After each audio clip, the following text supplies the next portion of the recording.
के बाहर लोगों का प्रदर्शन, पीएसीएल कंपनी से बकाये की मांग। 1983 से चल रही पीएसीएल कंपनी को सेबी ने 2014 में प्रतिबंधित कर दिया था। सुप्रीम कोर्ट ने ये फैसला दिया था कि कंपनी की प्रॉपर्टी बेचकर लोगों के पैसे वापस किए जाएं। लेकिन 10 साल बीत गए और लोगों को पैसे अब तक वापस नहीं मिले। दावा है कि कंपनी में करीब 80 लाख लोगों के करोड़ों रुपए फंसे हुए हैं। इसमें कोई जम्मू का है, कोई कानपुर का है, तो कई लोग पंजाब के भी हैं।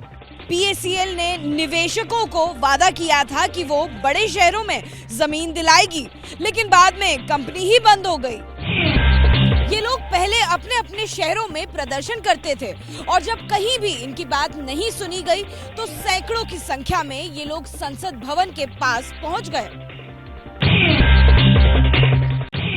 कश्मीर के कुलगाम में हुआ मिलिटेंट हमला, पूर्व सैनिक की मौत, पत्नी और बेटी हुई गंभीर रूप से घायल।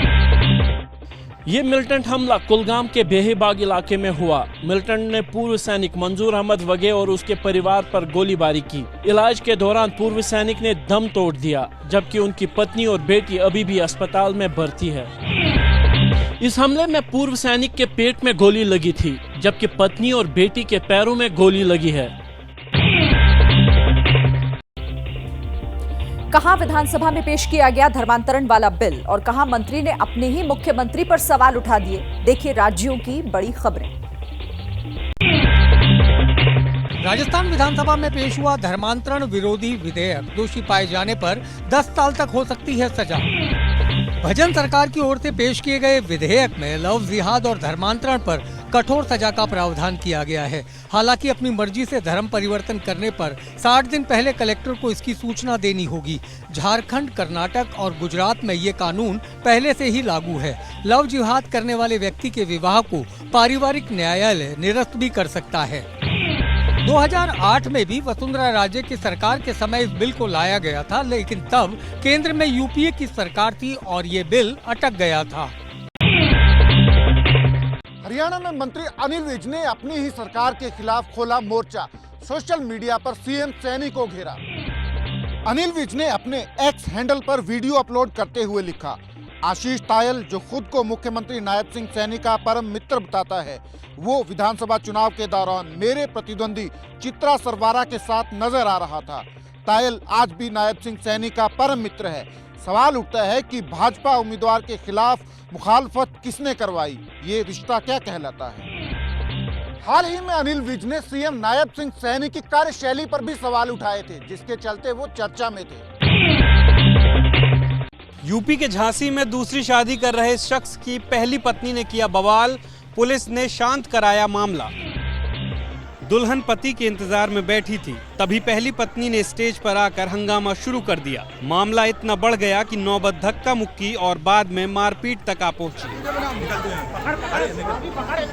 नतीजा ये हुआ कि दूल्हे को घुड़चढ़ी से पहले ही पुलिस ने जीप में बिठा लिया और थाने लेकर आ गई। थाने में भी दोनों पक्षों में जमकर बहस हुई।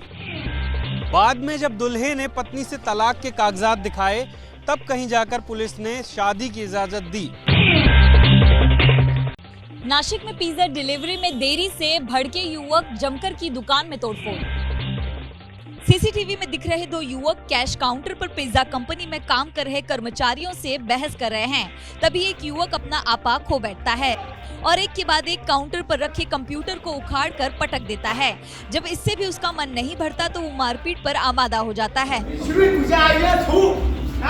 तोड़फोड़ और मारपीट की पूरी वारदात दुकान में लगे सीसीटीवी कैमरा में कैद हो गई। फिलहाल आरोपी फरार हैं और पुलिस तलाश कर रही है।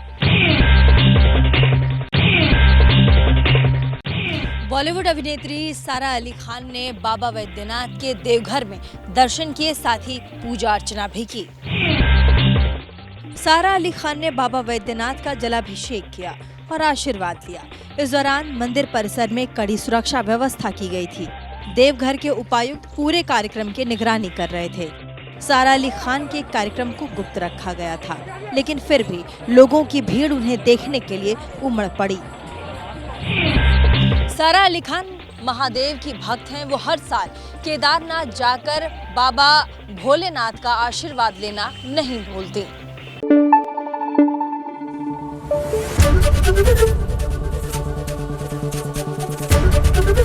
एबीपी न्यूज आपको रखे आगे।